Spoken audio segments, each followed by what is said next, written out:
Antes de iniciar mi presentación, quisiera darles un reporte de cómo va nuestro proyecto médico misionero, Centro de Capacitación en Estilo de Vida, La Verdad Presente.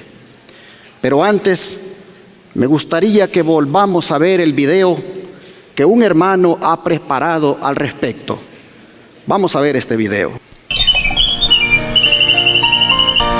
Centro de Estilo de Vida, La Verdad Presente. Ubicado en Shepherd, Texas, Estados Unidos, el centro atenderá a los enfermos aplicando los 8 remedios naturales que Dios nos ha dado para curar las enfermedades. La sana alimentación, el agua, el aire puro, la luz del sol, el reposo, el ejercicio, la temperancia y la confianza en Dios. Siendo completamente gratis la atención recibida por las personas que visiten el Centro de Estilo de Vida, La Verdad Presente. La hidroterapia, la barroterapia, la jugoterapia y todos los tratamientos naturales serán gratuitamente recibidos por los enfermos en el Centro de Estilo de Vida, La Verdad Presente. Hermanos, necesitamos reunir $100,000 para construir las cabinas que ayudarán a la curación de los enfermos. Por eso pedimos el apoyo económico de todos ustedes para reunir los $100,000 y seguir expandiendo la obra de Dios en la tierra. Si desea apoyarnos económicamente, hoy puede llamarnos por WhatsApp más 1-214-881-4029. También puede visitar iglesiaadvenimiento.org y haga clic en donación.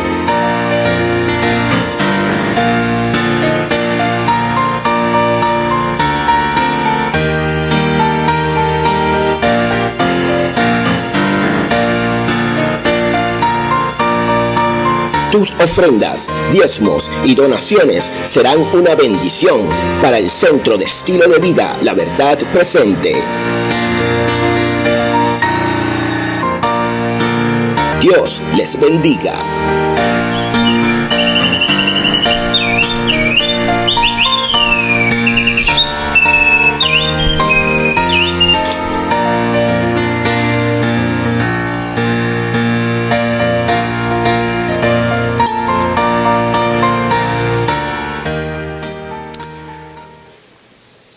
Muy bien, como ustedes pueden ver, el proyecto médico misionero se le ha agregado un nombre.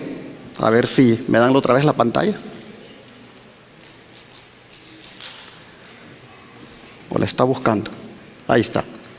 Se le ha agregado un nombre al proyecto médico misionero y es capacitación. Esta palabra capacitación lo que nos dice es que este será un lugar donde también vamos a dar clases de obra médica misionera. Es decir, este lugar será una escuela misionera.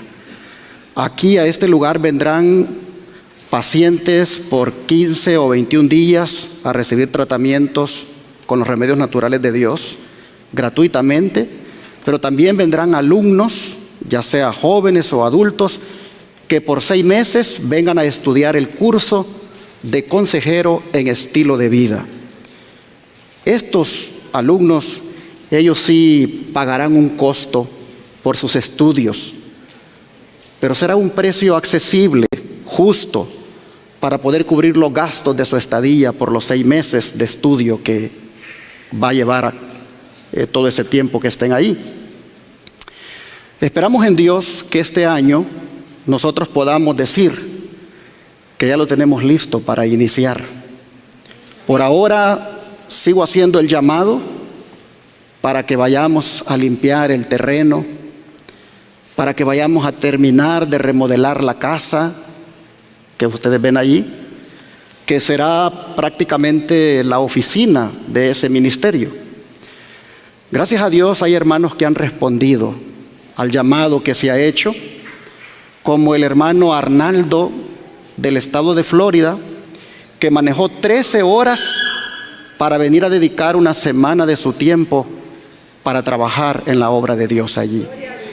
Fue admirable ver cómo ese hermano manejó tan lejos, desde tan lejos, y estuvo toda esa semana trabajando. Se fue muy contento de haber servido a Dios desinteresadamente, porque le nació en su corazón dar esa ofrenda de tiempo.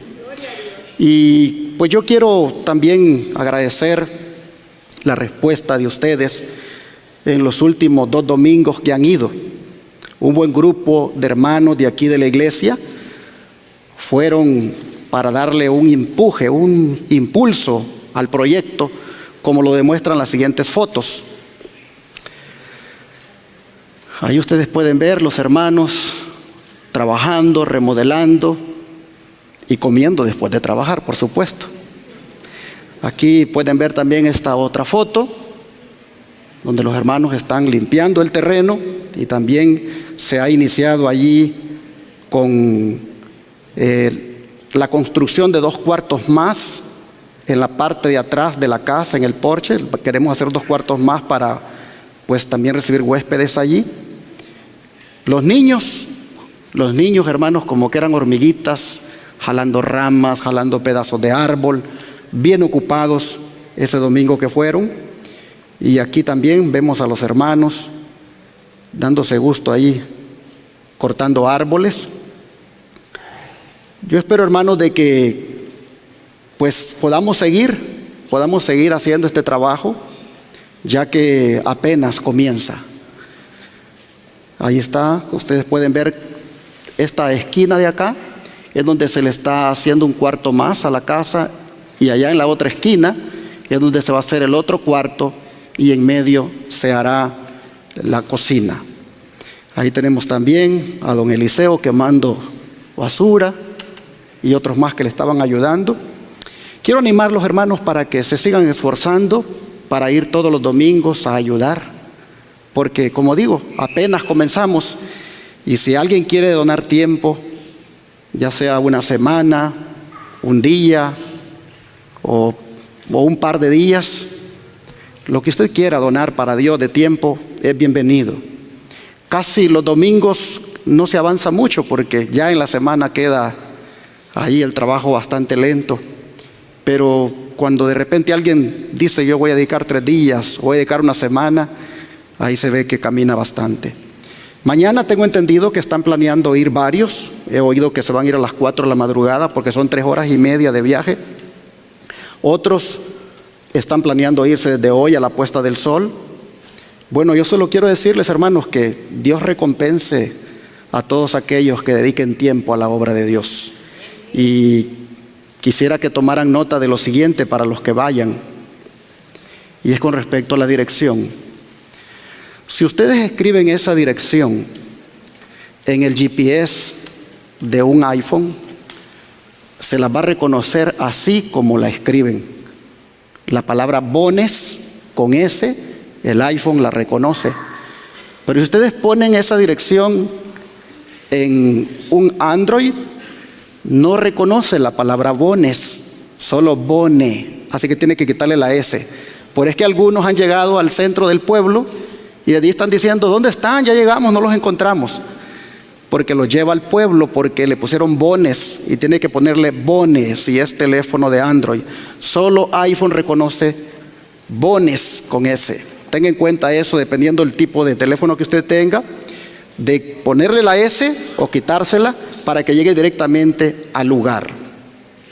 Quiero dar las gracias a todos aquellos que ya nos han donado algunas cosas que necesitamos para ese centro de estilo de vida.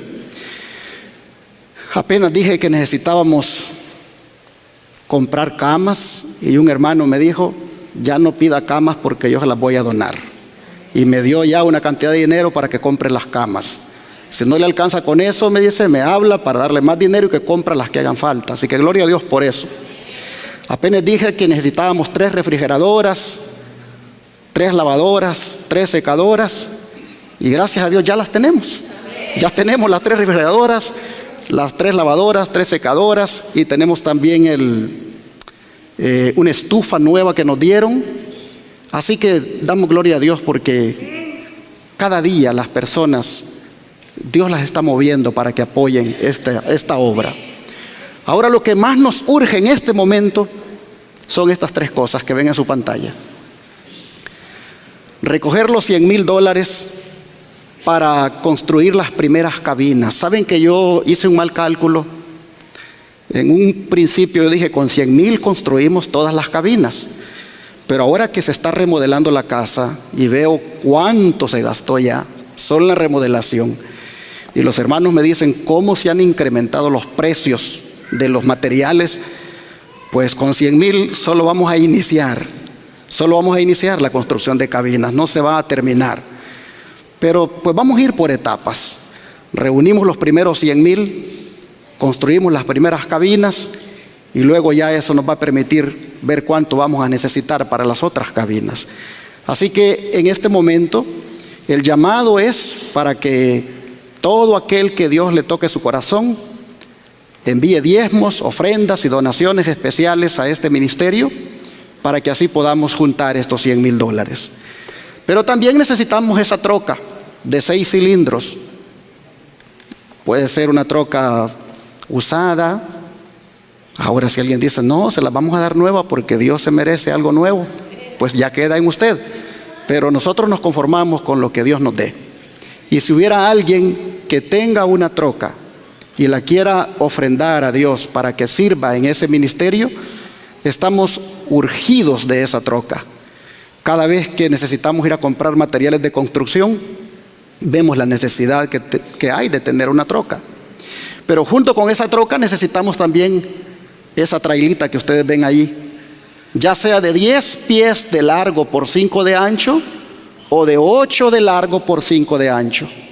Esa trailita se conectará atrás de la troca para entonces ir a comprar materiales de construcción, y la troca servirá para comprar también pues alimentos que se van a necesitar ahí en el centro de estilo de vida.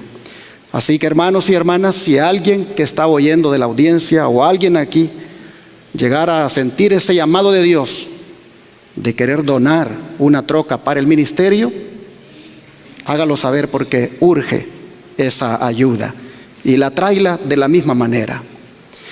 Si usted dice, yo no tengo para darle una troca o una tráela, pero quiero donar, entonces aquí está la forma de donar. ¿Cómo apoyar este ministerio? Enviando cheques o money order a esa dirección 214 Alpine Court, Irving, Texas 75060. Yendo al Banco de América a depositar en la cuenta 4880-4014-1389 a nombre de Iglesia Advenimiento. Haciendo transferencias por Cele, utilizando el número de teléfono 214-881-4029, que es el teléfono de nuestro ministerio. También haciendo transferencias vía PayPal. Búsquennos en PayPal como Iglesia Advenimiento. El correo electrónico asociado con esa cuenta es lostrésángelesirving@gmail.com, o puede ir a la página web de nuestra iglesia, www.iglesiaadvenimiento.org, y vaya allí a la sección donde dice donación y ahí lo dirige a PayPal. Si quiere enviarlo el donativo por la agencia RIA, Western Union o MoneyGram desde allá de su país, comuníquese con este servidor al 214-881-4029 o al WhatsApp más 1-214-881-4029. Si alguien dice, yo quiero que lo saquen de mi tarjeta de débito, vive aquí en los Estados Unidos, igualmente llame a ese número 214-881-4029 y entonces nos autoriza a sacar lo que usted desea. Cualquier información que usted necesite para todas las formas de cómo apoyar, o si quiere hacer transferencia directa de su banco a la cuenta de banco del ministerio, comuníquese con este servidor al WhatsApp más 1-214-881-4029. Todos los días, gracias a Dios, hermanos y hermanas están mandando recursos para esta obra. Y todos los que lo sigan haciendo, que Dios les multiplique y les recompense. Vamos a nuestro tema de hoy. Vamos a continuar el seminario profético, la revelación de Jesucristo, con el tema número 21, que tiene por título Los 4 jinetes del Apocalipsis, segunda parte, los cuales se corresponden con los primeros 4 de los 7 sellos del Apocalipsis. Habiendo estudiado en nuestro tema anterior sobre el significado del caballo blanco y su jinete, como simbolizando a la iglesia primitiva en su pureza y victoria en cuanto a la predicación del Evangelio desde el año 31 hasta el año 100 de nuestra era, hoy vamos a introducirnos al mensaje del caballo rojo y su jinete. Abramos la Biblia en Apocalipsis 6, versículos 3 y 4.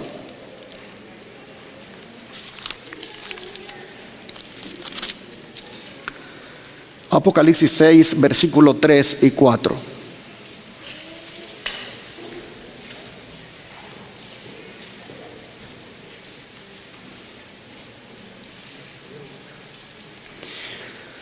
Dice la palabra de Dios: cuando abrió el segundo sello, oí al segundo ser viviente que decía: ven y mira. Salió otro caballo bermejo, y al que lo montaba le fue dado poder de quitar de la tierra la paz, y que se matasen unos a otros, y se le dio una gran espada. Siguiendo, hermanos, con el simbolismo aplicado al caballo blanco, este caballo rojo o bermejo representa la condición de la iglesia desde el año 100 hasta los días de Constantino el Grande, ese emperador romano. ¿Por qué insistimos en interpretar los sellos de esta manera? Es decir, equiparándolos con períodos históricos. ¿Por qué insistimos en interpretarlos de esa forma? Porque nosotros somos una iglesia historicista,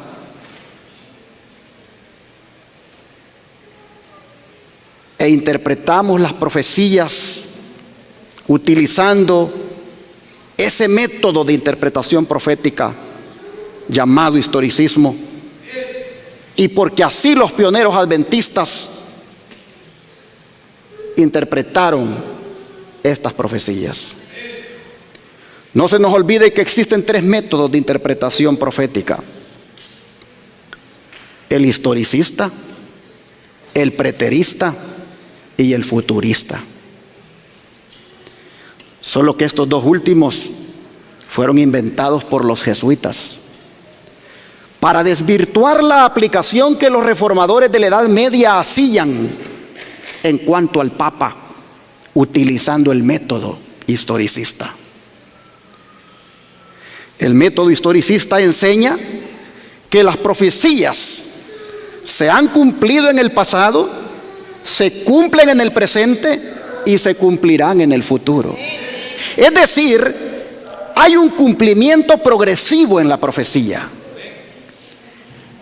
El historicismo, en él el pasado no se olvida, sino que sirve para evaluar las profecías que todavía no se han cumplido.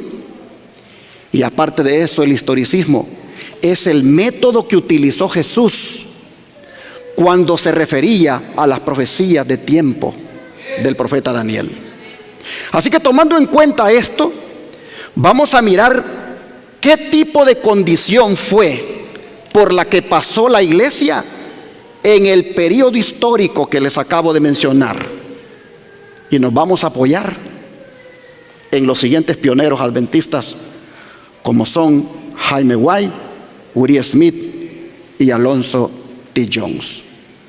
Jaime White escribió: la apertura del primer sello revela un caballo blanco cuyo jinete tenía un arco y una corona, mientras avanzaba conquistando y para conquistar. Este es un emblema apropiado de los triunfos del Evangelio en los primeros siglos de esta dispensación. La blancura del caballo denota la pureza de la fe en esa época. En la apertura del segundo sello apareció un caballo rojo. Si la blancura del primer caballo denota la pureza del Evangelio en el primer período, el enrojecimiento del segundo caballo indica que en el segundo período la pureza original de la iglesia comenzó a corromperse. El misterio de la iniquidad operaba en los días de Pablo. Los errores comenzaron a surgir y el amor al mundo llegó en una fecha temprana que maduró a un estado de cosas en la época de Constantino, en el año 323 después de Cristo. Esto está escrito en la Science of the Times, en el volumen 186, página 18, escrito por Jaime White. Si ustedes notan, él ubica los sellos en períodos históricos. El caballo blanco, del cual ya estudiamos la vez pasada, en esa era apostólica que va del año 31 al año 100. Y el caballo rojo, noten ustedes, él lo ubica en el período que va después del año 100 y que llega hasta los días de Constantino el Grande. Interesante que él dice, si el caballo blanco, dice, indicaba pureza, el caballo rojo indica que la iglesia comenzó a corromperse. Lo rojo del caballo, símbolo de corrupción. La iglesia se corrompió porque dice que el amor al mundo comenzó a hacer mella, como dicen, en la vida de los cristianos de la iglesia primitiva. Pero mientras Jaime White nos dice esto, vean lo que dice Uriah Smith. El segundo sello, dice, presenta un caballo rojo, y bajo este sello se quita la paz de la tierra y se introducen eventos de contienda y confusión, representados por una gran espada en las manos del que estaba sentado en este caballo. Este sello cubre el tiempo desde los días de los apóstoles, aproximadamente al final del primer siglo, recuerden, año 100, hasta los días de Constantino el Grande. En sus días, dice, la iglesia apostató. La paz fue quitada de la tierra y las luchas religiosas se volvieron intensas. De este periodo el doctor Rice comenta, representa un periodo secular o unión de la iglesia y el Estado. Constantino ayudó al clero y lo puso bajo obligaciones para con él. Legisló para la iglesia, convocó el concilio de Nicea y fue el más prominente en aquel concilio. Constantino, no el evangelio, tuvo la gloria de derribar los templos paganos. El Estado tuvo la gloria en lugar de la iglesia. Constantino hizo decretos contra algunos errores y fue elogiado. Introdujo muchos otros errores y se opuso a algunas verdades importantes. Surgieron controversias y cuando un nuevo emperador tomó el trono, hubo una avalancha del clero para ponerlo del lado de sus principios peculiares. Mossèn dice de este periodo que hubo una guerra continua y problemas. Este estado de cosas responde bien a la declaración del profeta de que al que estaba montado en el caballo le fue dado poder para quitar la paz de la tierra y que se mataran unos a otros, y le fue dada una gran espada. El cristianismo de esa época había subido al trono y llevaba el emblema del poder civil. Así lo escribe Uriah Smith en su libro Daniel y Apocalipsis, en el capítulo de los 7 sellos, en la página 433. Si ustedes notan, Uriah Smith está presentando al caballo rojo como símbolo de una iglesia que apostató, como símbolo de una iglesia donde surgieron problemas, donde surgieron contiendas, como símbolo de una iglesia que bajo el regocijo por la conversión nominal del emperador Constantino, que se hace cristiano y hasta se bautiza, Constantino presenta una iglesia en la cual comienzan a surgir contiendas, confusiones, pleitos, guerras. Basta con ir a los libros de historia y mirar lo que sucedió con los arrianos, lo que sucedió con los hugonotes, todos esos movimientos que habían en ese tiempo, todos esos grupos de cristianos. Basta con ver la historia y mirar cómo se levantaron tremendas guerras peleándose unos con otros. Vaya a la historia y mire cómo los luteranos hicieron guerra contra los católicos. Fueron tiempos donde la espada del jinete del caballo rojo hizo que se mataran unos a otros los cristianos. Mientras Uriah Smith nos dice esto, A.T. Jones nos dice lo siguiente: ahora, dice este mismo curso, se traza del lado de la apostasía. En los primeros 3 pasos de la línea de profecía de los 7 sellos del libro de Apocalipsis, bajo el primer sello, dice, se vio salir un caballo blanco, correspondiente a la iglesia en su primera fase, la de su pureza original, su primer amor. Pero el consejo de Cristo en su primera carta decía que incluso entonces hubo un alejamiento de ese primer amor. Y esto se significa en el segundo sello, en cuya apertura salió otro caballo que era rojo. Y bajo el tercer sello vi y he aquí un caballo negro. Así los símbolos de los sellos, pasando en 3 pasos del blanco al negro, marcan idénticamente el curso de la apostasía. En los 3 pasos, desde el primer amor, en la cual Cristo fue todo en todos, en la primera etapa de la iglesia, hasta la tercera etapa, en la cual, donde estaba el trono de Satanás y donde Satanás moraba, un hombre fue puesto en el lugar de Dios, en lo que profesaba ser la iglesia de Dios, haciéndose pasar por Dios. El efecto inmediato de esta apostasía que desarrolló el papado en el Imperio Romano fue la completa ruina del Imperio Romano. Y esta consecuencia de la apostasía, que se rastrea en los primeros 3 pasos de las 2 líneas de profecía de las 7 iglesias y los 7 sellos, está esbozada en las primeras 4 trompetas de la línea de profecía de las 7 trompetas. Alonzo T. Jones, en el libro Las grandes naciones de hoy. Trate de adquirir ese libro, está en inglés, pero es un libro muy bonito. Pero si ustedes se fijan, los 3 pioneros adventistas concuerdan en que el caballo rojo es símbolo de la apostasía y corrupción en la que cayó la iglesia cuando se unió con el Estado romano, y que la espada del jinete representa las guerras que se desataron entre los mismos cristianos. Y si alguien tiene duda de que la interpretación de estos pioneros podría no ser tan cierta, valdría la pena que considere la cita de la hermana White que le pongo a continuación. Bajo el subtítulo "Los pioneros deben hablar", la sierva del Señor dice: Dios me ha dado luz respecto de las publicaciones. ¿Cuál es? Él ha dicho que los muertos deben hablar. ¿Cómo? Sus obras siguen después de ellos.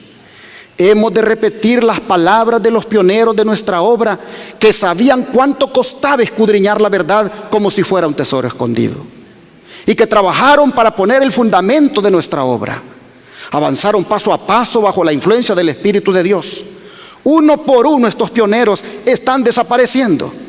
La palabra que me fue dada es: impriman nuevamente lo que esos hombres escribieron en el pasado.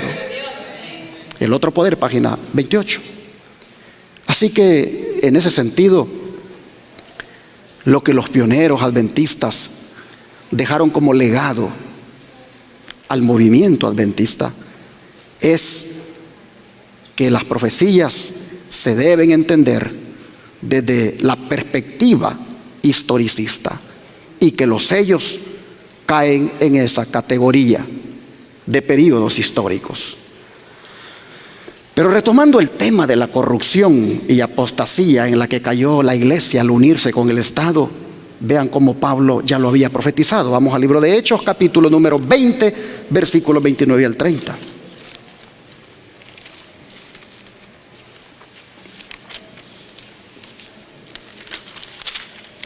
Libro de Hechos, capítulo 20, versículos 29 al 30.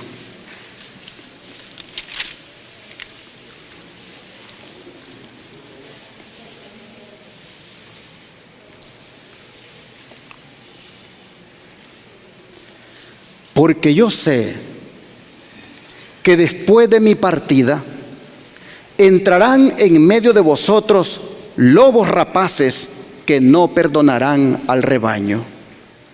Y de vosotros mismos se levantarán hombres que hablen cosas perversas para arrastrar tras sí a los discípulos. Interesante lo que Pablo dice. Yo sé, dice, que después de mi partida. Pablo era el fundador y tutor de las iglesias de su tiempo y conocía el peligro en el cual estas iglesias se iban a ver enfrentadas cuando él ya no estuviera como apóstol. Lobos, dice, vestidos de oveja, se meterían al redil para hacer rapiña o saqueo, especialmente de las ovejas descuidadas. Y lo harían, dice, por medio de cosas perversas. Estas cosas perversas se ha interpretado que son las influencias judaizantes y paganizantes que ya se asomaban en la iglesia. Pero al usar Pablo el término lobos rapaces, él está haciendo aquí un paralelo de lo que Cristo dijo en Mateo 7, verso 15. Vamos para allá. Mateo 7, verso 15.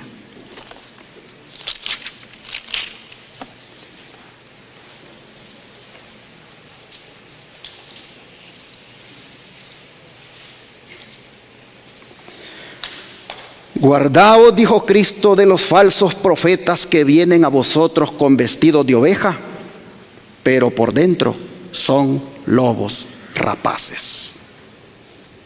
Estos falsos profetas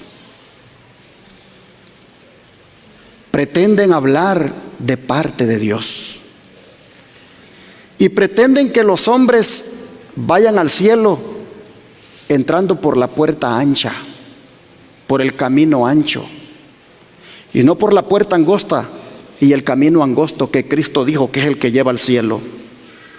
En otras palabras, son los falsos pastores que de parte de Dios hablan y promueven el liberalismo y hacen que muchos cristianos sean más mundanos que cristianos.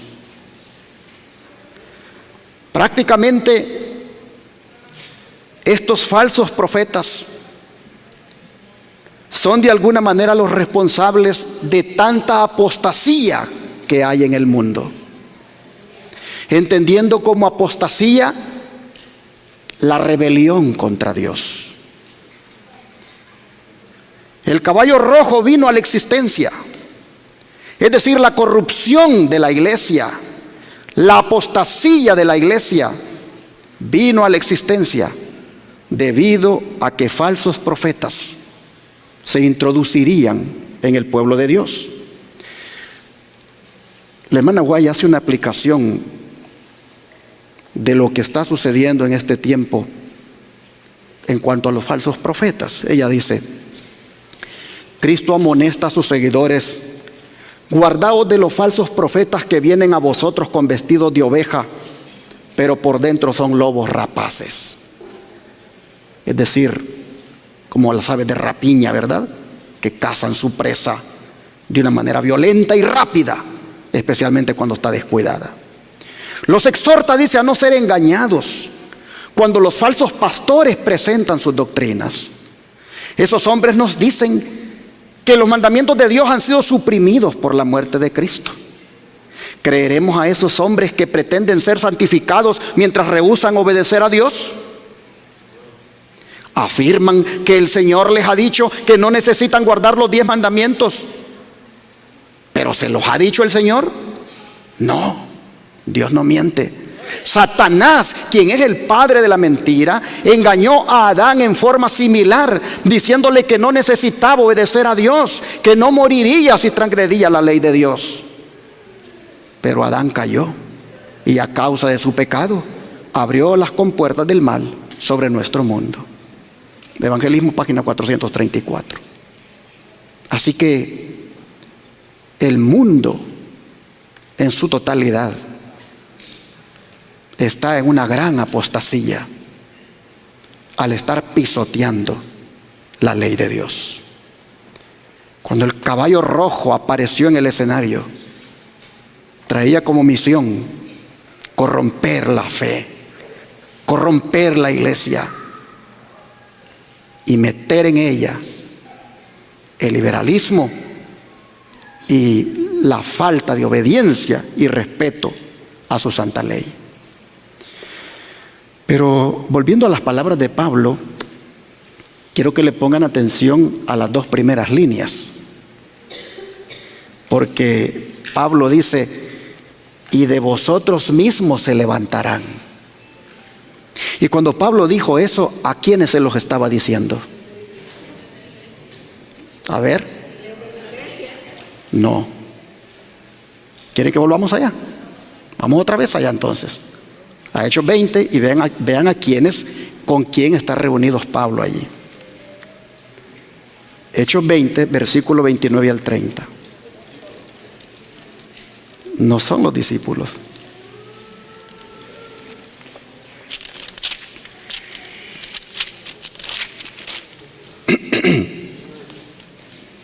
Tenemos que ver el contexto para entender, ¿verdad?, esas palabras. Y el contexto, vamos a ver, el contexto lo tenemos desde el verso 17. Hechos 20, 17 está el contexto. Enviando pues desde Mileto a Éfeso, hizo llamar a quienes, a los ancianos de la iglesia. Pablo tiene una reunión con los dirigentes de la iglesia, con los ancianos, y allí les dice un montón de cosas, y es a ellos a quienes les dice: yo sé que después de mi partida entrarán en medio de ustedes lobos rapaces que hablarán, que no perdonarán al rebaño, y de vosotros mismos. ¿De quiénes? De los ancianos. De ustedes mismos, les dijo, se van a levantar hombres que hablen cosas perversas para arrastrar tras sí a los discípulos. Dentro de ustedes mismos, los ancianos. ¿Y cómo se cumplieron las palabras del apóstol? Los ancianos, ¿cómo se les conoce? ¿Con qué otro nombre se les conoce aparte de ancianos? Obispos. ¿Y cuál fue el obispo que se convirtió en papa? El que estaba ¿dónde? En Roma. El obispo de Roma, seducido por Constantino el Grande, él comenzó con sus ínfulas de grandeza sobre todos los demás obispos y terminó convirtiéndose en papa. Cuánto fue de sabio Pablo cuando dijo: yo sé que dentro de ustedes se levantarán unos, dentro de vosotros mismos se levantarán hombres. Hermanos y hermanas, nosotros miramos que Pablo era un hombre guiado por el Espíritu Santo. ¿Cómo acertó en aquellas palabras que dentro del mismo obispado, que dentro de los mismos obispos, dentro de los mismos ancianos, allí surgiría el que más tarde, o en otra carta él le llama el hijo de pecado. Vamos a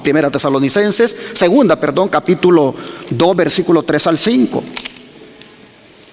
Segunda Tesalonicenses capítulo 2, versículo 3 al 5.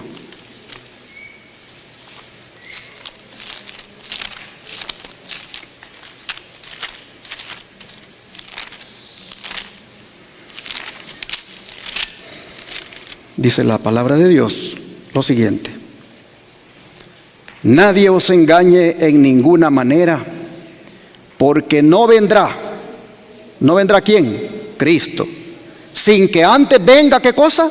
La apostasía, y se manifieste el hombre de pecado, el hijo de perdición, el cual se opone y se levanta contra todo lo que se llama Dios o es objeto de culto, tanto que se siente en el templo de Dios como Dios, haciéndose pasar por Dios.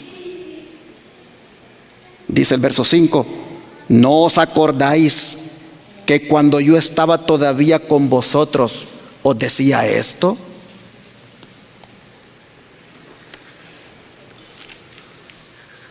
Pablo hablaba de que dentro de los obispos se levantaría que se haría pasar por Dios, que metería la apostasía en la iglesia, que sería prácticamente el hombre de pecado, hijo de perdición, que es objeto de culto, que se siente en el templo de Dios como Dios, haciéndose pasar por Dios. Pablo decía: dentro de ustedes los obispos se va a levantar uno. La sierva del Señor, comentando esto, dice: los papas, dice, se han ensalzado por encima del Dios del cielo por la forma en que han tratado la palabra divina. Esta es la razón por la que en la profecía se especifica al poder papal como el hombre de pecado. Satanás es el originador del pecado. El poder que hace que se altere cualquiera de los santos preceptos de Dios es el hombre de pecado. El poder papal ha hecho precisamente esta obra bajo la dirección especial de Satanás. Adulterar los mandamientos de Dios y colocar en su lugar tradiciones humanas es la obra de Satanás. Manuscrito 126, año 1901. ¿Por qué Pablo llama al Papa el hombre de pecado? Porque esa es una expresión para referirse a un hombre sin ley. Hombre de pecado significa hombre sin ley.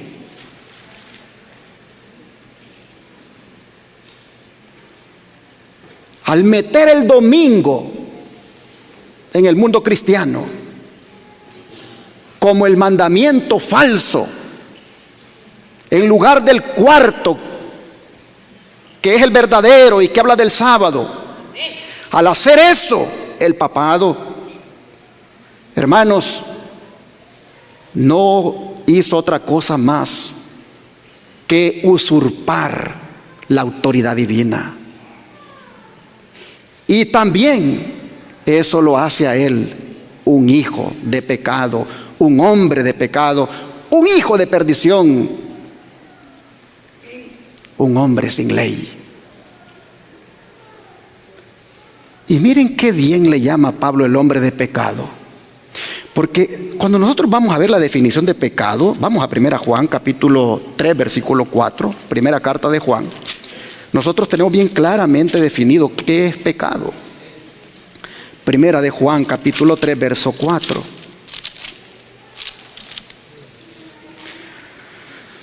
Dijo el apóstol: todo aquel que comete pecado infringe, ¿qué cosa? La ley. Pues el pecado es infracción ¿de qué? De la ley. Por eso Pablo le llama al Papa el hombre de pecado, porque ha transgredido la ley. Y al transgredir la ley, él se ha convertido en el hombre de pecado.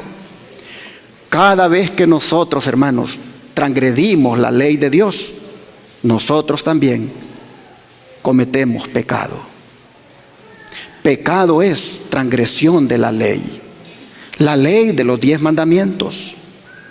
Oh, cuánto millones de cristianos hay en pecado, abierto los domingos, pretendiendo que ese es el día de reposo, cuando Dios ha dicho: mi día de reposo es el sábado. Hermanos, cómo los cristianos deberían abrir sus ojos y mirar a dónde los ha llevado el hijo de perdición, el hijo de pecado, cuando en forma de caballo rojo vino y corrompió la iglesia.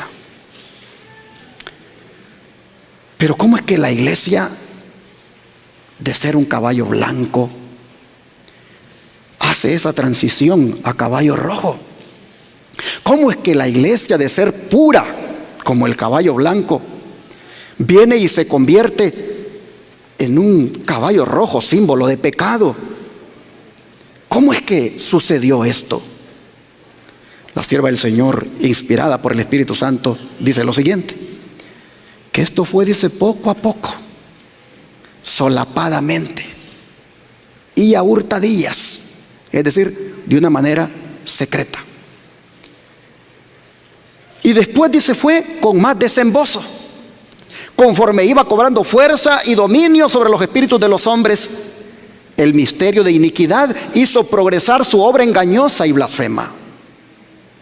De un modo casi imperceptible, las costumbres del paganismo penetraron en la iglesia cristiana.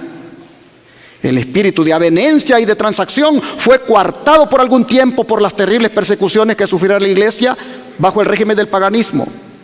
Mas habiendo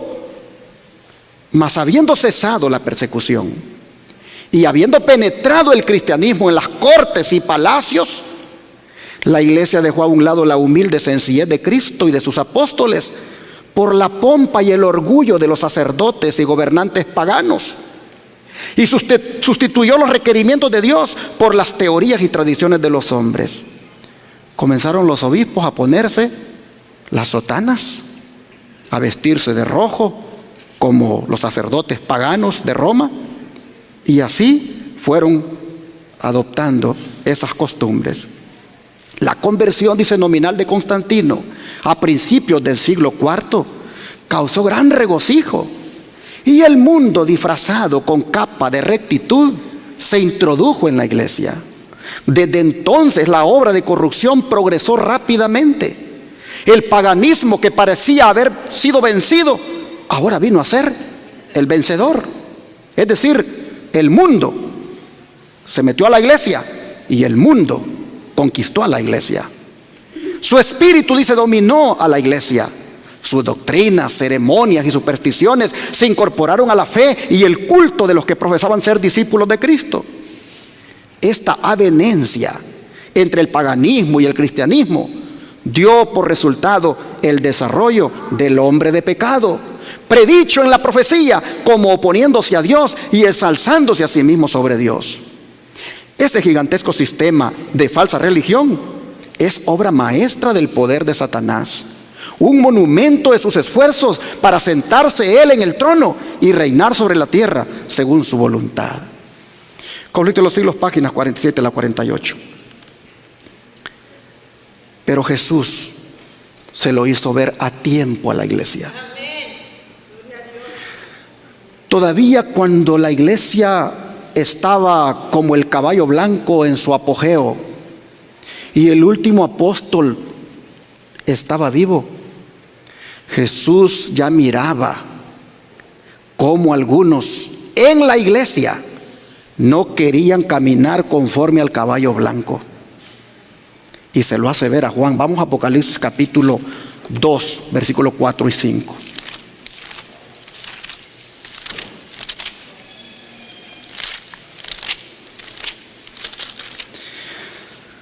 Apocalipsis 2, versículos 4 y 5. Dice Jesús a la iglesia primitiva, la de Éfeso: pero tengo contra ti que has dejado, ¿qué cosa? Tu primer amor. Recuerda por tanto de dónde has caído y arrepiéntete y haz las primeras obras. Pues si no, vendré pronto a ti y quitaré tu candelero de su lugar si no te hubieres arrepentido. ¿Qué miraba Jesús en su iglesia, hermanos? Que ya habían algunos que estaban dejando, ¿qué cosa? Su primer amor. ¿Qué es el primer amor? Les voy a contar de mi primer amor. Cuando yo me bauticé, yo estaba de los primeritos cuando se abría la iglesia y me sentaba en la primera banca. Y no había servicio que la iglesia hiciera donde yo no estuviera. Para mí, estar en la iglesia era la cosa más hermosa y gozosa que podía haber. Todo lo que la iglesia hiciera, yo ahí estaba, porque la iglesia lo hacía para edificación mía y para gloria del nombre de Dios. Pero después de un tiempo, ya comencé a llegar tarde. Y ya me sentaba por allá atrás. O como dijo un viejito el otro día, en medio, donde no me agarre Dios ni me agarre el diablo, dijo. Así dijo. Así, hermanos, ya yo llegaba hasta sin Biblia, la camisa de afuera, con tenis, y por allá me sentaba. Y empezaba a bostezar, a mirar el reloj que nunca terminaba el predicador. Así, en ese estilo, ya un día decidí ya no ir los miércoles a la iglesia. Y muchas cosas que la iglesia hacía, les fui perdiendo interés porque ya tenía un televisor en la casa y ya miraba ahí mis partidos de fútbol y ahí me la pasaba entretenido. Solo me quedé guardando el sábado. Y el sábado, pues me aparecía a las 11 de la mañana, ya a la hora del sermón, porque lo primero, eso de estar estudiando en la escuela sabática, eso no era para mí. Y en la tarde, pues a dormir, porque estoy guardando el sábado. Y ya venía corriendo justo cuando lo despedían, pero deseando que no se pasaran de la hora, que lo despidieran ya, porque yo tenía que ir a ver una película en la noche. Y así, hermanos, mi primer amor se fue desapareciendo. Oh, yo no sé si estoy hablando así y tú te veas identificado o te sientas aludido, hermano, hermana. Pero Jesucristo, que observa todo lo que nosotros hacemos, dice: tengo esto contra ti, que has dejado tu primer amor, has perdido el interés. Las cosas mías no son las que más te interesan ahora, y por cualquier cosa pones excusas y siempre lo mío va como secundario. Oh, hermanos y hermanas, Jesús miraba a su iglesia del caballo blanco y veía que de esos que les hacía falta el primer amor, Él miraba que de allí vendrían los problemas en su iglesia. Así que se lo advierte a Juan, cuando todavía están como caballo blanco, cuando han salido conquistando y para vencer, venciendo y para vencer, Jesús se lo hace notar a Juan. Y esto, hermanos, es algo que uno debe ponerle atención. Para que una iglesia se corrompa, se tienen que corromper los miembros.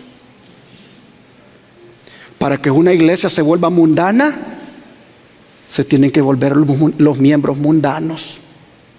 Mire cómo la sierva del Señor nos exhorta. Dice: en vista de las muchas virtudes enumeradas, cuán sorprendente es la acusación presentada contra la iglesia de Éfeso. Pero tengo contra ti que has dejado tu primer amor. Esta iglesia había sido grandemente favorecida. Fue establecida por el apóstol Pablo. En la misma ciudad estaba el templo de Diana, que en cuanto a su grandeza era una de las maravillas del mundo antiguo. La iglesia de Éfeso hizo frente a una gran oposición y algunos de los primeros cristianos sufrieron persecución. Y sin embargo, precisamente algunos de ellos se apartaron de las verdades que los habían unido con los seguidores de Cristo, y en cambio aceptaron los seductores errores inventados por Satanás. Este cambio está presentado como una caída espiritual. Pues Jesús dice: recuerda por tanto de dónde has caído y arrepiéntete y haz las primeras obras, como se las presenta en los versículos precedentes. Los creyentes no se dieron cuenta de su caída espiritual. Es que, hermanos, para uno enfriarse, eso es algo que cuando viene a sentir, está frío, ya no estudia, ya no ora, ya no viene a la iglesia, se hizo sabático. Y su actitud, aún los sábados, a veces no es de adoración, es rutinaria. No se da cuenta, dice, ¿cuándo ha caído en esa condición?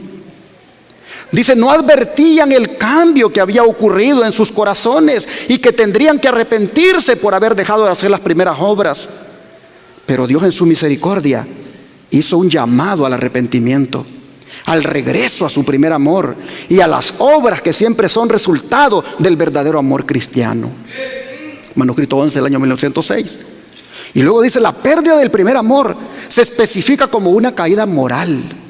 La pérdida de este amor se presenta como algo que afecta toda la vida religiosa. Sí, toda la vida religiosa. Asistencia a los cultos, estudiar la Biblia, ser una misionera, todo. Dios dice que los que han perdido este amor, que a menos que se arrepientan, vendrá a ellos y quitará su candelero de su lugar. Manuscrito 1 del año 1906. Hermanos, esto es una advertencia para nosotros a no dejar que se nos muera el primer amor. Y deberíamos reflexionar en este momento y de ver cómo estamos. Deberíamos en este momento, hermanos, ver cómo andamos en este asunto del primer amor.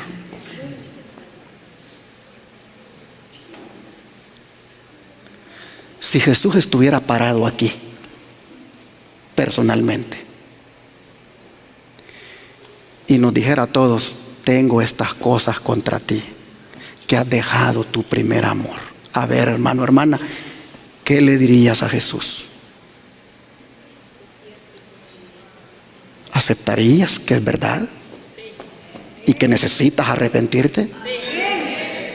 Pues bueno, ¿cuántos creen que la presencia de Él está aquí?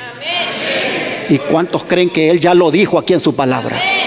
Entonces, hermanos y hermanas, hay que caer humillados ante la presencia del Señor. Hay que reconocer la condición.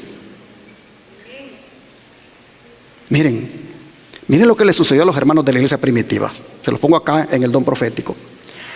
Después que descendió el Espíritu Santo, cuando los discípulos salieron a proclamar al Salvador viviente, su único deseo era la salvación de las almas. Se regocijaban en la dulzura de la comunión con los santos. Eran compasivos, considerados, abnegados, dispuestos a hacer cualquier sacrificio por la causa de la verdad. En su asociación diaria revelaban el amor que Cristo les había enseñado. Por medio de palabras y hechos desinteresados, se esforzaban por despertar ese sentimiento en otros corazones. Los creyentes habían de cultivar siempre un amor tal. Tenían que ir adelante en voluntaria obediencia al nuevo mandamiento. Tan estrechamente debían estar unidos con Cristo que pudieran sentirse capacitados para cumplir todos sus requerimientos. Sus vidas magnificarían el poder del Salvador, quien podía justificarlos por su justicia. Hechos de los Apóstoles, página 437. Cuando el Espíritu Santo había descendido, así era la iglesia. Amables los hermanos unos con otros. No andaban peleando entre ellos. No andaban hablando detrás el uno del otro. Era una cosa un corazón limpio el que tenían. Pero, aquí viene el pero. Pero gradualmente, dice, sobrevino un cambio. Los creyentes comenzaron a buscar defectos en los demás, espaciándose en las equivocaciones y dando lugar a una crítica dura.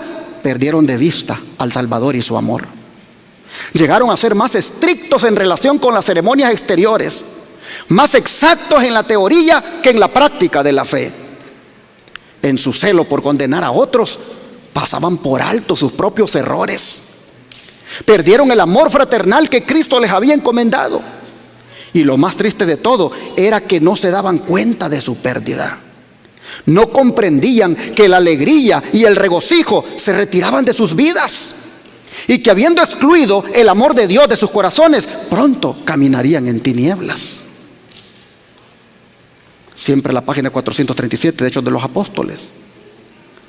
Por eso, hermanos, bien haríamos nosotros en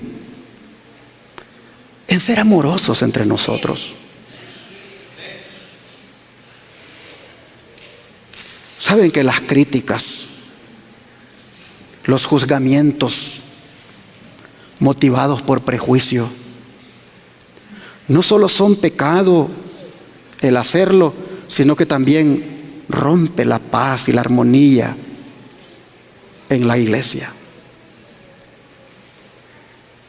Yo creo que quedaría a tono con este mensaje y con este análisis leer las palabras de Juan en su primera carta. Vamos a la primera carta de Juan, en el capítulo 4, versículos 7 al 11. Primera carta de Juan, capítulo 4, versículos 7 al 11, donde él dice lo siguiente: amados, amémonos unos a otros, porque el amor es ¿de quién? De Dios. Todo aquel que ama es nacido de Dios y conoce a Dios. El que no ama no ha conocido a Dios, porque Dios es amor. En esto se mostró el amor de Dios para con nosotros, en que Dios envió a su Hijo unigénito al mundo para que vivamos por Él. En esto consiste el amor, no en que nosotros hayamos amado a Dios, sino en que Él nos amó a nosotros y envió a su Hijo en propiciación por nuestros pecados. Amados, si Dios nos ha amado así, debemos también nosotros amarnos unos a otros. Juan, hermanos, comprendía que el amor fraternal iba mermando en la iglesia. Juan comprendía que se estaba perdiendo ese cemento, hermanos, ese cemento que pega a los cristianos, llamado amor. Juan se esforzaba, por lo tanto, con estas palabras, en animar a los creyentes a que buscaran tener este amor. Juan, hermanos, buscaba que no hubieran discordias en la iglesia. Y yo creo que nosotros deberíamos examinarnos. ¿Cómo yo me comporto en la iglesia? ¿A qué contribuyo en la iglesia? Con mis comentarios, con lo que le digo a otro hermano. ¿Qué pongo en la mente del hermano? ¿Pongo dudas en la mente del hermano para con otro hermano? ¿Cuáles son mis expresiones cuando se trata de la obra que hacemos en la iglesia? Es importante, hermanos, que todo lo que hagamos, lo hagamos con amor y por amor. Que el amor realmente prevalezca entre nosotros. Que lo que alguien está sufriendo, pues nosotros también, de alguna manera, lo experimentemos, sintiendo simpatía, siendo solidario. Sería bueno que hoy nosotros veamos si estamos fríos en relación con el amor entre nosotros. Miren, hermanos, siempre que nos pidan ayuda para alguien y podemos ayudar, hagámoslo, porque allí estamos demostrando amor. Mira, mi hermano, si tienes para dar, comparte de lo que Dios te ha dado, que Dios te va a dar más a ti. A veces los hermanos, cuando se les encomienda que tal vez, hermano, ¿por qué no le pide a los hermanos algo allí para que podamos ayudar a esta persona o podamos hacer esto? A veces el hermano lo piensa, porque tiene temor de que el hermano a quien le vaya a pedir no solo no le dé, sino que tal vez le diga algo en contra. Hermanos y hermanas, hay un dicho que dice: haz el bien sin mirar a quién. Simplemente, hermano, da de lo que Dios te ha dado. Muestra el amor. Si estuviéramos nosotros fríos en esto, hermanos, mire, estoy haciendo este análisis porque estamos viendo por qué fue que se convirtió en caballo rojo la iglesia. Estamos viendo dónde anda, la causa del problema, por qué se corrompe una iglesia, por qué se convierte en apóstata una iglesia. Porque empieza por aquí todo, hermanos. Cuando se empieza a fallar en esto del primer amor hacia el Señor y del amor entre nosotros. Y cuando nosotros caemos en ese problema, estamos en peligro. La sierva del Señor dice que el mayor peligro de la iglesia de Cristo no es la oposición del mundo, sino que es el mal acariciado en los corazones de los creyentes, lo que produce el más grave desastre y lo que seguramente más retardará el progreso de la causa de Dios. No hay forma más segura para destruir la espiritualidad que abrigar, ¿qué cosa? Envidia, sospecha, crítica o malicia. Hechos de los Apóstoles, página 438. Dios nos ayude, mis hermanos, para que estas cosas, la envidia, la sospecha, la crítica y la malicia, no le demos cabida en la mente nuestra, para no pecar contra Dios y para no ponernos en peligro la salvación. Ahora, hermanos, el acerto de Pablo de que dentro de la misma iglesia, dentro de los mismos líderes, se levantarían unos que arrastrarían a las ovejas a la apostasía, es decir, a desobedecer a Dios. Ese acerto, les pregunto, ¿será que ya se está viendo en el pueblo remanente? Aquí vemos algunos ya un poco, ya viejitos en este camino del adventismo, y hemos visto cómo dentro de los mismos líderes han surgido formas de dirigir la iglesia, enfoques en cuanto a la doctrina que prácticamente han desviado a la iglesia. En el sostén propio circula una de vientos de doctrina algunas veces que se aparta de ese historicismo adventista que heredamos de los pioneros. Esto que de vosotros mismos se levantarán hombres que hablen cosas perversas. Hermanos y hermanas, ya se está mirando en el pueblo remanente. Ya andan algunos diciendo que debemos guardar las fiestas judías cuando eso no es verdad presente y no es el mensaje adventista. Ya andan algunos diciendo que Cristo viene en el año 2031 cuando eso no es el mensaje adventista. Ya andan algunos moviéndose del historicismo al futurismo, ubicando los periodos de tiempo de Daniel 12 al futuro y las trompetas al futuro, cuando eso no es el mensaje que heredamos de nuestros pioneros. Ya andan algunos diciendo que el Espíritu Santo no existe, que solo es el Padre y el Hijo. Andan allí surgiendo en medio de las iglesias. Yo tuve que decirle a uno con todo respeto: En esta iglesia nosotros creemos en la deidad, compuesta por 3 dignatarios del cielo, que son el Padre, el Hijo y el Espíritu Santo. Y si usted va a venir aquí a confundirnos, a hacer proselitismo entre nosotros, dando tratados, dando dividís, para hacernos creer como usted cree que el Espíritu Santo no existe, yo le dije con todo respeto, la Escritura dice, andarán 2 juntos si no están de acuerdo. Y él me dijo, ¿qué me está diciendo con eso? ¿Que me vaya? Solo le estoy citando la Biblia. No podemos andar 2 juntos, dice la Escritura, si no estamos de acuerdo. El siguiente sábado el hombre ya no se apareció y el que no volvió. Pero tuve que decírselo, porque andaba promoviendo ese viento de doctrina en la iglesia.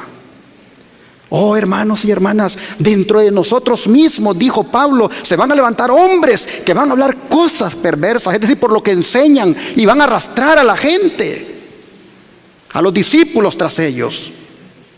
Dice el don de profecía: por la luz que el Señor me ha dado, sé que se van a levantar hombres que hablarán cosas perversas.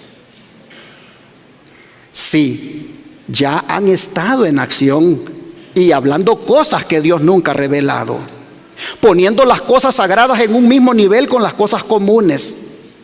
Se han presentado y continuarán presentándose como temas caprichosos, sofismas de los hombres y no la verdad.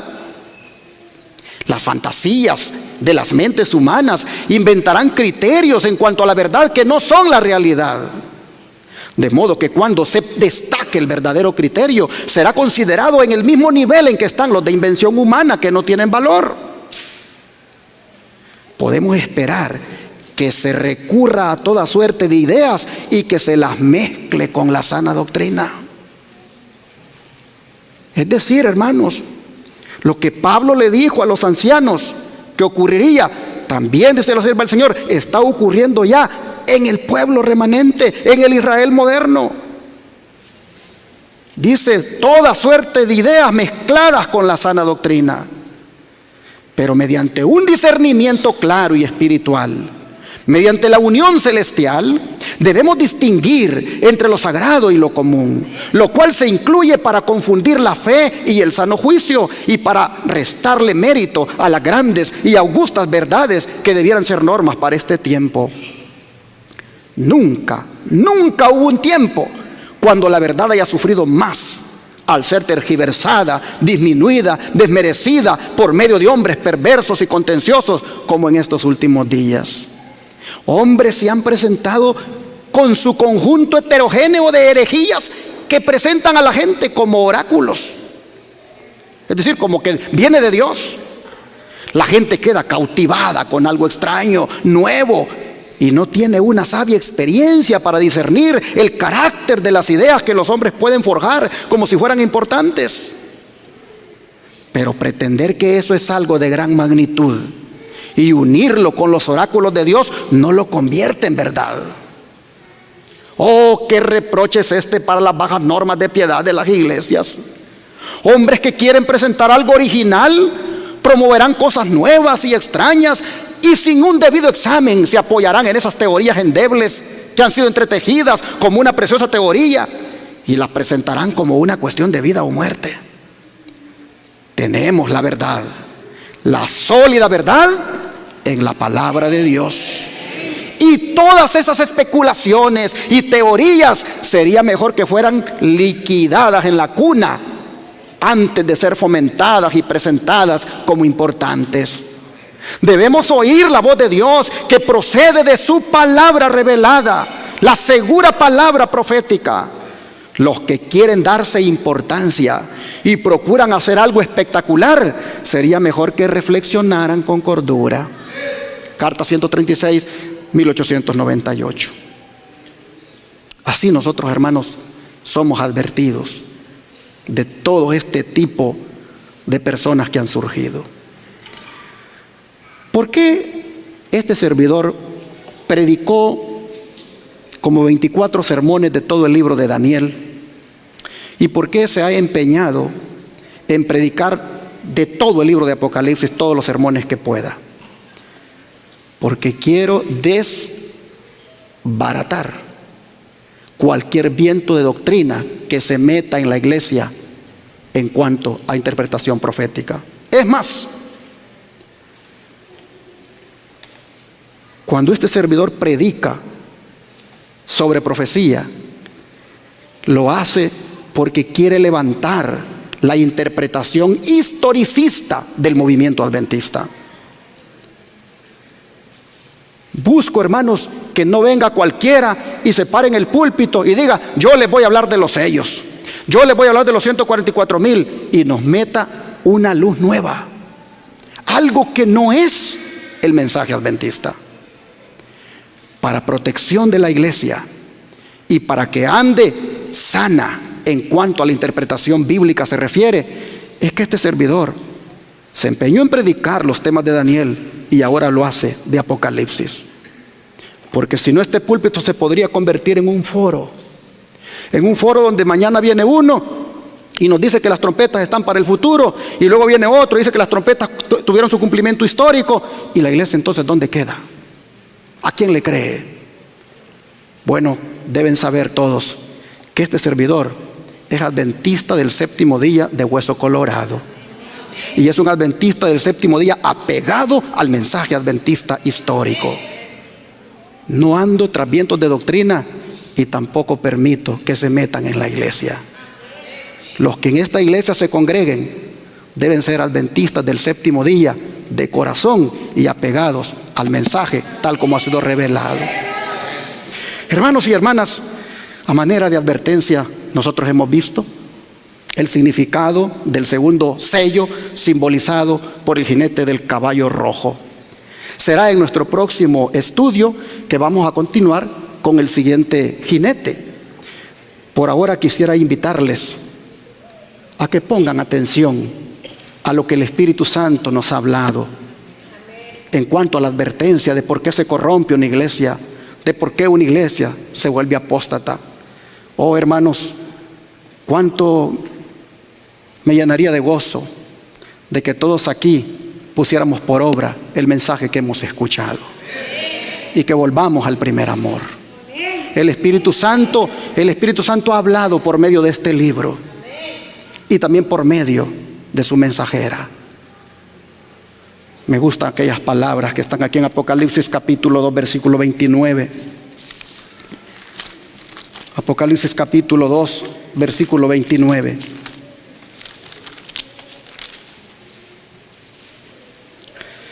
El que tiene oído, oiga, ¿qué cosa? Lo que el Espíritu dice a las iglesias. Oh, hermanos y hermanas, cuán importante es oír la voz del Espíritu. Yo pregunto, ¿hemos oído la voz del Espíritu esta mañana? Sí, hermanos. Cada vez que venimos aquí al templo a escuchar la palabra de Dios, oímos la voz del Espíritu que habla a las iglesias. Cada vez que usted toma su Biblia allá en su cuarto, cuando usted toma su Biblia allá en su trabajo, en algún lugar, allí el Espíritu de Dios le está hablando a usted. Oh, hermanos y hermanas, ¿oye usted la voz de Dios? ¿Qué significa oír al Espíritu? ¿Qué significa oír la voz de Dios? ¿Qué significa oír, hermanos? Significa obedecer. A veces nosotros mismos le decimos a los hijos, ¿verdad?, cuando están pequeñitos: haz tal cosa. Y como que no, yo. Haz tal cosa. Y hasta que le dice: no escuchas, porque no está haciendo lo que usted le dice. Bueno, cuando el Señor dice: oigan lo que el Espíritu dice a las iglesias, está diciendo: háganle caso y pongan por obra lo que les dice. Obedezcan. Mire lo que dice la sierva del Señor. Este mensaje, dice, es para todas las etapas históricas de nuestra iglesia. La iglesia nunca podrá emplear su capacidad de oír mejor que cuando preste oídos a la voz de Dios, que le habla por medio de su palabra. Mirémonos cuidadosa y críticamente a nosotros mismos. Y póngale atención a estas preguntas que vienen. ¿Hemos violado los votos que tomamos cuando fuimos bautizados? ¿Estamos muertos al mundo y vivos para Cristo? ¿Estamos buscando las cosas de arriba, donde Cristo está sentado a la diestra de Dios? ¿Está cortado el cable con el que estamos anclados a la roca eterna? ¿Vamos a la deriva, arrastrados por la corriente hacia la perdición? ¿No haremos esfuerzos para avanzar y tomar impulso en nuestro camino hacia arriba? No vacilemos más, sino movamos los remos vigorosamente y hagamos nuestras primeras obras antes que naufraguemos sin esperanza. Es nuestra tarea conocer nuestras debilidades y pecados acariciados que producen oscuridad y debilidad espiritual y han apagado nuestro primer amor. Es la mundanalidad, es el egoísmo, es el amor por la estima propia, es la lucha por ser el primero, es la sensualidad lo que nos aleja de Dios. Es el pecado de los nicolaitas que cambiaban la gracia de Dios por lascivia. Es la indiferencia hacia la gran luz, la Biblia. Es el mal uso o el abuso de las oportunidades y los privilegios lo que nos lleva a tener jactanciosas pretensiones de sabiduría y conocimientos religiosos, mientras la vida y el carácter son inconsistentes e inmorales. No importa, dice, que haya sido lo que hemos acariciado y cultivado hasta tornarse fuerte y dominante. Hagamos decididos esfuerzos para ser vencedores, para no perdernos y comer del árbol de la vida.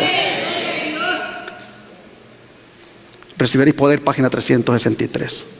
Así que, hermanos, el Espíritu Santo ha hablado a través de su palabra y corresponde a nosotros oír su voz y poner por obra su palabra.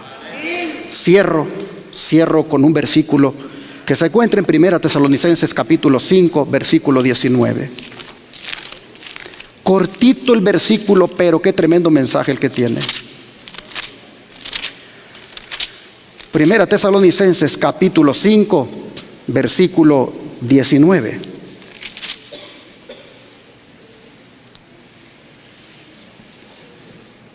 ¿Cuántos ya lo tienen? ¿Cómo dice? No apaguéis el espíritu. ¿Sabe por qué dice no apaguéis el espíritu? Porque el Espíritu Santo está relacionado con el fuego. ¿Ha oído hablar usted del fuego del Espíritu? ¿Ha oído que cuando los discípulos estaban reunidos en el aposento, el Espíritu Santo vino en forma de qué? De lenguas de fuego. Cuando Pablo dice no apaguéis el espíritu, se refiere a esa forma de fuego que debería caracterizar al cristiano cuando el Espíritu Santo está en él.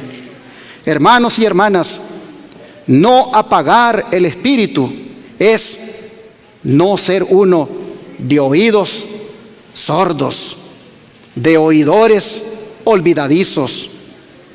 Hermanos y hermanas, no apaguéis el espíritu es no endurezcas tu corazón.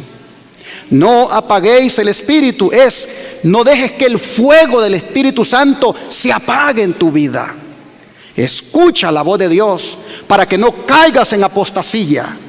Escucha la voz de Dios para no caer en el pecado, para no corromperte, para no volverte un mundano, para no caer en la mundanalidad. Escucha la voz del Espíritu Santo. No apaguéis el espíritu.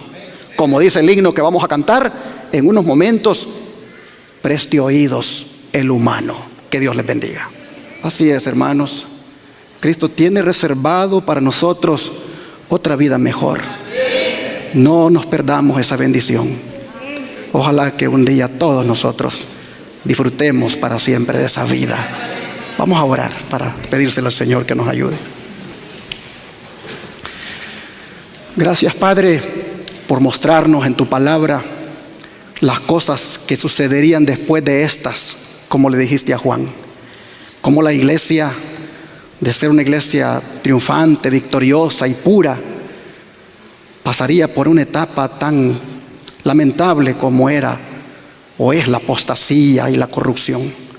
Señor, al ver nosotros cómo esto entró, Padre, vemos que también nosotros estamos en riesgo.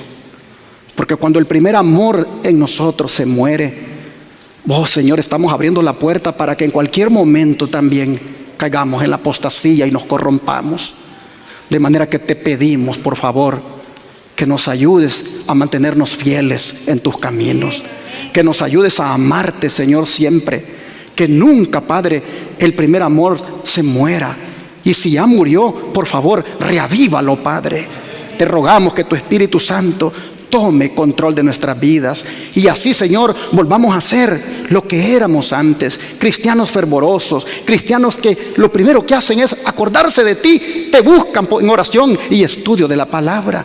Oh Señor, te ruego que tu pueblo aquí haya entendido los peligros que hay y así, Señor, volvamos a ese primer amor. Ayúdanos, Padre, a mantenernos firmes en tu verdad y consagrados siempre. Te lo rogamos, que así nos mantengamos para disfrutar de esa mejor vida que tú nos tienes preparada por toda la eternidad. Gracias, Padre, ayúdanos, te lo rogamos en el nombre de Jesús. Amén.